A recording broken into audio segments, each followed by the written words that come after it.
From the studios of WBONTV.com, here's your afternoon news brief for the midpoint of the week. The Kentucky State Police Richmond Post is conducting a death investigation following a fire that occurred last night at a home in Irvine.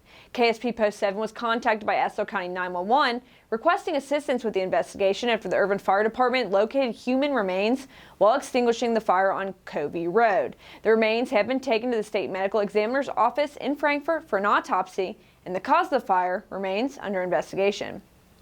Richmond police recently responded to a Michelle Drive residence in regards to a domestic violence call.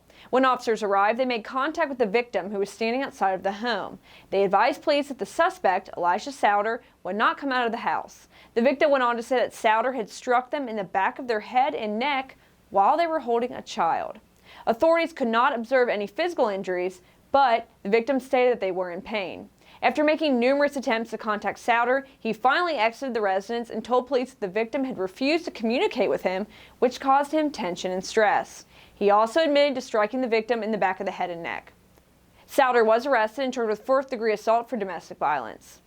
The election is fast approaching, and a new poll shows the gubernatorial race in a dead heat. According to the results, Governor Bevin and Beshear are in a virtual tie just weeks before Kentuckians cast their ballots. Both men are reportedly tied at 46% among likely voters. Beshear, the state's current attorney general, is the Democratic candidate who is trying to unseat the GOP incumbent Governor Bevin. The poll showed Beshear ahead in the Louisville and Lexington metro areas. However, Bevin shows better numbers in the eastern, western, and northern regions of the Commonwealth.